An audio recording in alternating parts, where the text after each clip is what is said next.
Mentir est la meilleure façon d'aimer. Aimer est la plus dure des raisons de mentir. Est-ce qu'on aime assez pour ne pas avoir envie de mentir ou est-ce qu'on aime assez pour avoir à mentir? Il y a là une grosse différence. Pour nos familles, c'est tout un débat. Mais pour l'industrie, ça coule de source. Mentir, c'est bien. Et peu importe le contexte. David, est-ce que c'est toi qui as chié dans la poubelle? Non, c'est Scooby. Vous voyez? Est-ce que vos stars préférées vous aiment vraiment? Vous pensez que c'est pourquoi que Lady Gaga a appelé ses fans My Little Monster? Que Justin Bieber est toujours présent même après avoir craché sur ses fans? Les vidéos d'excuses sur YouTube sont pour le plus souvent pas pour s'excuser, mais pour récupérer son audience. Je m'excuse d'avoir filmé un pendu en rigolant, donc je vais tirer une tête d'enterrement tout le long alors que j'en ai rien à foutre. En théorie, ces gens-là disparaissent très vite, mais ils survivent grâce au mensonge. Mais là, un animé fait par l'auteur de Kaguya-sama sort de nulle part, aborde l'industrie du divertissement, le cinéma, les idoles, et en fait un véritable chef-d'œuvre qui a déjà dépassé Fullmetal Alchemist en un seul épisode. On va parler de mensonges, de trahison, de tromperie et de meurtre, et ouais, c'est cool. Les visuels sont incroyables, c'est magnifique à voir, et personne ne se doute que j'écoute l'opening dans mes écouteurs dehors. L'affiche me fait penser à une VTubeuse qui demande des subs, mais faut voir ce que ça donne. Mais notre histoire commence avec ce gynécologue et cette idole qui vont être liés par une histoire de dingue. Mais ça, on ne le sait pas encore. Tout ce qu'on voit, nous, c'est un vieux mec qui est en train de crier devant sa télé pour une gonzesse qui chante en concert. T'as 50 ans, trou du cul de merde. Dès le début, on vous confronte à ce médecin, Goro, très fanatique de l'idole Ai, une idole de 16 ans, tout ce qu'il y a de plus simple. Mais t'as ce côté extraverti et détendu de Goro qui adore l'idole, rigole et plaisante beaucoup, et en même temps son côté sérieux. Ces petits moments où, en dehors de toute fantaisie, il est malheureux. Et ça se sent assez quand il parle à ses patients. D'ailleurs, son amour pour Ai, l'idole qui regarde à la télé, vient d'une jeune patiente atteinte d'un cancer. Bon, certes, elle aurait pu avoir de meilleurs goûts, comme ACDC ou Kiss, mais on lui en veut pas. Allez avec moi, t'as le cancer ou quoi? Notre médecin n'est vraiment pas le genre de protagoniste que t'attends de voir. Dans ce genre de situation, tout le monde s'attend à un protagoniste qui répond aux attentes de tous et à toutes les problématiques de la plupart des situations. Sauf que là, on a un fan d'idol. Et quand je vous dis un fan d'idol, je vous parle d'un vrai fan d'idol. Le genre gaga de sa star, jaloux si elle a un copain, voire même des enfants. Oui, Goro est comme tout le monde. Ça fait mal de l'admettre, mais il est comme tous ses fans qui ont des exigences hors de portée de tout être humain. J'en ai vu beaucoup s'offusquer de ce personnage, mais en tout cas, sachez que ce n'est pas un saint. Nous suivons un personnage imparfait. Nous suivrons plein de personnes imparfaites. Et au final, ça nous gêne pas tellement, puisque nous ne sommes pas parfaits non plus. Mais certains attendent de leur star, de leur animé ou de je ne sais quoi, qui le soit. Et je pense qu'il est important de partir de ce principe assez simple à remarquer pour continuer la série. Ok, d'accord, donc maintenant ça suffit Twitter. Vilain Twitter, vilain. Mais maintenant, Ai, son idole, a fait une pause car elle est tombée enceinte de jumeaux en plus. Là, tu la butes, tu fais un triple kill, hein. Retenez Gotaga de tirer là-dessus. Et par qui est-elle pris en charge? Goro. Le destin fait bien les choses, n'est-ce pas? Un peu trop même. Du coup, c'est qui mon médecin? Le personnage principal, le docteur Goro. Ah bah faut croire que non. Goro se fait pousser d'un ravin par un stalker de l'idole qui a réussi à la retrouver à l'hôpital, alors qu'ils sont clairement dans le trou du cul du monde. Il meurt, a des flashbacks de son existence, bla bla bla bla, c'est triste. Oh non, la cancéreuse. Oh non, l'idole que je connais depuis 20 minutes. Faut dire les termes, on s'en bat les couilles. Vas-y, dis-leur, Yuri. On s'en bat les couilles, on s'en bat les couilles. C'est pas comme si on le connaissait en fait. Même pour mon voisin, je serais plus triste. Ils auraient au moins pu faire genre. D'où tu poursuis un gars que tu ne connais pas tard le soir comme ça. Il se perd dans la jungle et là c'est le gang normal. Logique au bout d'un moment. Sa mort est trop subite, trop accidentelle et tombe au trop bon moment. Il y a trop d'éléments manquants pour en avoir quelque chose à foutre en fait. Et ça, je suis sûr que tout le monde peut l'entendre. À part les sourds, évidemment. Goro ne s'est pas fait tuer par un stalker chelou. C'est le scénario qui l'a tué. À sa mort, il se rend compte qu'il s'est réincarné en l'enfant de Ai, parce que pile au même moment, elle était en train d'accoucher de ses jumeaux. Mais bon, de toute façon, je vous ai dit que le timing était trop parfait. Maintenant, il est l'enfant de son idole préférée. Et va vivre avec elle et sa sœur, qui est aussi réincarnée comme lui. Donc c'est un médecin, un adulte, qui se réincarne en l'enfant de son idole préférée. C'est quoi cette merde? Il a fallu qu'il soit blond, avec des yeux bleus, et avec une étoile en plus. Il aurait fait fureur en 39-45. Après, je suis pas complotiste, mais on nous cache des choses. Plus sérieusement, oui, c'est chelou, oui, ça sort de nulle part, mais bon. Est-ce que c'est moi qui ai écrit ça? On pourrait passer 3000 ans dessus, ou simplement apprécier ce qui va venir après. Au pire, la télécommande est là, si vous voulez. ne vous gênez pas. Maintenant, Goro en Aqua, le fils de Ai, et son ancienne patiente cancéreuse en Ruby, la fille de Ai. Putain, ça fait mal. Ils vont vivre avec leur star préférée, c'est beau de voir une mère avec des enfants qui l'aiment autant, même beaucoup trop. Ces deux fils de pute de gosses se sont réincarnés mais ne font presque aucun effort pour le cacher. L'autre parle trop vite et trop chelou, la petite répond déjà aux haters sur Twitter. Faites un effort putain. Malgré tout, la vie est belle. Les enfants profitent, Ai fait toujours l'idole à la télé et marche de mieux en mieux avec une famille qui l'attend à son retour. Famille que elle n'a jamais eue de son côté. Et on pourrait croire que c'est la meilleure fin possible. Tu finis gosse de ta star préférée, génial. Tous les jours t'es là, waouh. Ok, c'est grave chelou. Waouh. Enfin, sauf qu'on remarque dès le début, et c'est même un constat assez simple, 16 ans pour avoir des enfants, c'est trop tôt. Surtout que la meuf est super conne. Elle confond le nom de ses gosses, est super maladroite et a failli révéler leur existence à la télé. Et eux se mettent carrément à parler avec la manageuse. 我は神の使いである。貴様の狼藉、これ以上見過ごすわけにはいかぬ。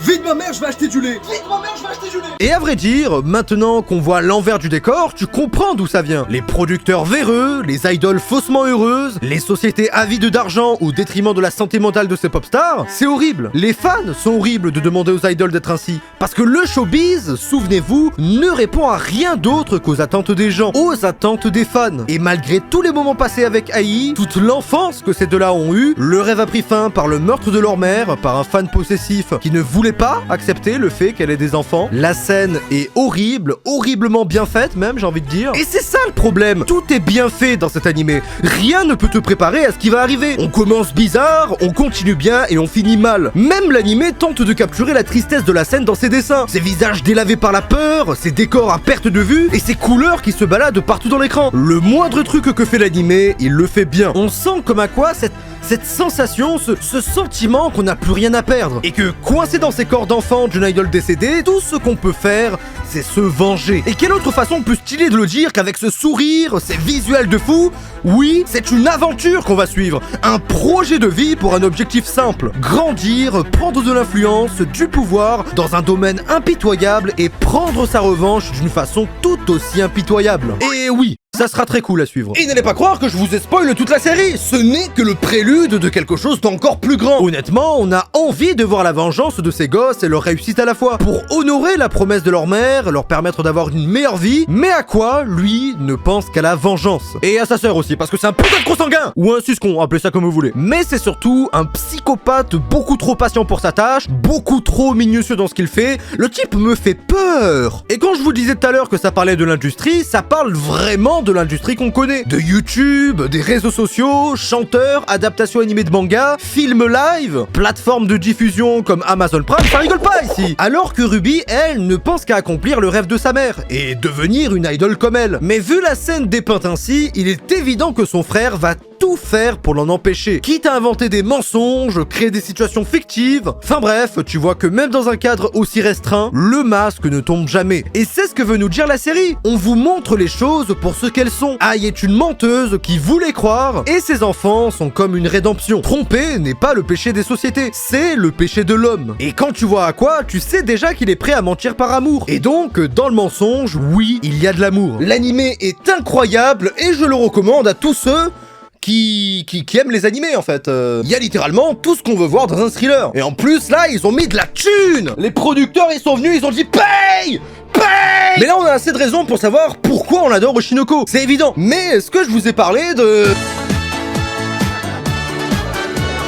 Et en tant que fan du manga, je suis vraiment heureux de voir comment l'anime a donné vie à toutes ces planches. Comment l'ambiance du tournage par exemple est bien différente de quand j'avais lu. Poser des sons sur une scène qui n'existait que dans ton imaginaire, vraiment c'est fou. Je comprends les lecteurs de light novel quand ils les ont en animé. Ça fait vraiment bizarre d'entendre des voix sur les voix que tu as déjà imaginées. L'ambiance que tu as imaginée et la façon dont tu l'as imaginée. L'animé sublime chaque scène du manga en un truc magnifique auquel tu ne t'attends pas. Et c'est génial, ne sommes-nous pas d'accord? Suivre la vie de gens pas banals dans un milieu encore moins banal, avec des gens encore moins banals. Enfin, je veux dire, y a qu'à voir la gueule des persos pour savoir si c'est un personnage important ou pas. Le casting se repère comme des utilisateurs de stand. Oshinoko étant l'un des coups de cœur que j'avais eu en manga, vous vous doutez, et là, il n'y a que les lecteurs qui pourront me comprendre. J'ai la haine. J'ai la haine. Voir votre œuvre préférée, qui n'était de base qu'un truc de niche apprécié par des personnes appréciables, voir comment ton poulain a évolué et se trouve maintenant aux mains de gens beaucoup moins soigneux que toi, donc du grand public, ça fout le seum, ouais. Avant, on était deux à connaître le manga. Et je n'ai pas peur de le dire, je comprends ce que ressentent les lecteurs de manga quand le grand public s'empare de leur adaptation préférée. C'est dur de voir un truc marcher alors que toi t'étais là dès le début. Mais pire encore, c'est voir le nombre de gens dire des conneries dessus. J'étais sûr, mais alors sûr, qu'une fois l'anime sorti, il y aurait des gens pour faire des big threads sur le côté malsain d'Oshinoko, la pédophilie, et je dis pas que ce sont pas des sujets dont on ne devrait pas prêter attention, mais il faut un minimum de bon sens quand même. Il y a des gens qui ont traité Goro de pédo, le gars n'a jamais rien fait de son vivant, et même réincarné, c'est le plus consciencieux de tous les gosses qui existent. Sachant en plus qu'on savait déjà qu'on allait suivre un giga fan d'idol, un mec pas vraiment normal, et on s'attend à ce qu'il soit un saint dans sa réincarnation. Ça nous fait une Mushoku Tensei là, hein. Vous vous attendiez à quoi sérieusement? Et pourtant, ça trouve toujours le moyen de se plaindre. Je comprends pas, vraiment. Il y en a qui trouvent leur fun en baisant le fun des autres. Il y a une place toute spéciale en enfer pour les gens comme vous, juste à côté des gens qui mettent le lait avant les céréales. Oh, est-ce qu'Oshinoko est problématique? Non, parce qu'il faut comprendre où veut en venir ce que je regarde. Est-ce que la réincarnation a été faite à des fins malsaines? Et là encore, non. C'est simplement pour avoir des bases solides d'un scénario poignant, facilitant les dénouements et les mystères, puisqu'on sait, ça ne propose pas du sensationnel pour du sensationnel. La relation que les personnages ont entre eux ont un sens. Par exemple, même s'ils ne s'aiment pas, les deux frères et sœurs s'entraident très bien dans les moments critiques. Alors que moi, ma sœur pourrait tomber d'un ravin que Osef. Un ravin? Comment non mais ça, non. un ravin? Non. Non mais non mais c'était pour la vanne. Vite passer à la suite. Oui.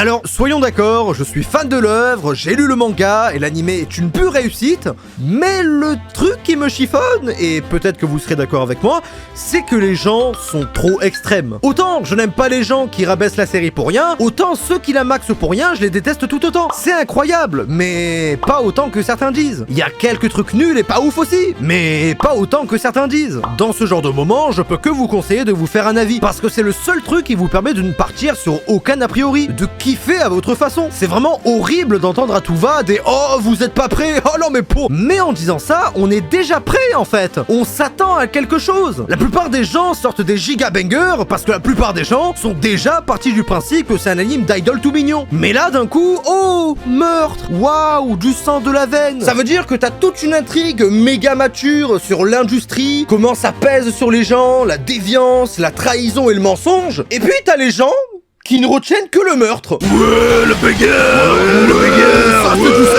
Je vous assure que ce n'est pas tout ce qu'Oshinoko a à offrir. C'est une histoire fabuleuse de gens qui, comme nous, rebondissent sur les aléas cruels de la vie, voir comment deux jeunes gens vont s'en sortir dans cette jungle, littéralement. Ça, c'est du divertissement. Et ça tombe sous le sens des critiques envers la série, puisqu'elle-même essaye de prouver que dans aucun monde, une œuvre ne reçoit la valeur qu'elle mérite. Le cinéma, les acteurs, les animes, tout est marketing. On s'en fout de savoir s'il y a de l'âme ou pas dans ce qu'on regarde. Il faut juste que ça plaise. Et c'est comme ça que marche le monde. Exactement comme AI, l'idole construite sur le mensonge pour plaire aux fans. Et on en revient toujours au même thème en fait. Et ça prouve la force de frappe de cette œuvre. Comment un acteur peut influencer tout un projet? Comment Internet, les internautes peuvent influencer tout un projet? Comment une seule personne voulant bien faire peut donner l'illusion de grandeur à un spectateur? Et à côté t'as Aqua, qui sera un peu comme le Ezio Auditore du cinéma, de l'intrigue, de l'animé quoi, agissant dans l'ombre, relevant les détails, et on kiffe suivre le cours de sa vie comme une enquête longue et fastidieuse, où la fin justifie les moyens. Mais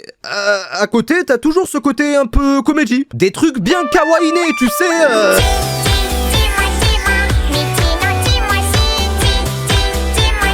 Et Kana est la meilleure de tout le casting. Je me réserve le droit de le dire avant vous. Change my mind. Oshinoko n'est pas l'œuvre fabulée dont tout le monde parle. Elle vous parlera peut-être plus qu'à certains, mais croyez-moi que vous saurez trouver votre bonheur là-dedans. Sauf si vous montez vos vidéos sur Sony Vegas. Parce que ce fils de pute monte sur Premiere Pro. La meilleure façon pour moi de kiffer Oshinoko, c'est de le kiffer à votre manière. N'écoutez pas ces gens qui disent que ça va dépasser One Piece, ces gens qui disent que c'est une œuvre de détraqué parce que c'est faux. Bah voilà, faites-vous votre propre avis en gros quoi. Alors je sais que j'ai dit que je ne ferai pas de vidéo sur un animé qui a que 2 épisodes, sauf que là, de 1, c'est Oshinoko, et de 2, le premier épisode fait 1h20, plus l'épisode 2 qui est sorti, donc ça fait l'équivalent de 5 épisodes à peu près. Donc c'est legit, monsieur. Enfin bon, n'hésitez pas à me donner votre avis en commentaire, savoir ce que vous en avez pensé, parce que c'est vachement intéressant, mine de rien. Évitez les gros pavés que je ne lirai pas, voilà. En attendant, vous pouvez aller voir cette vidéo, qui est franchement très cool aussi. Bon, elle a pas fait ses perfs comme d'habitude. En même temps, je parle d'un mec qui se réincarne en chien.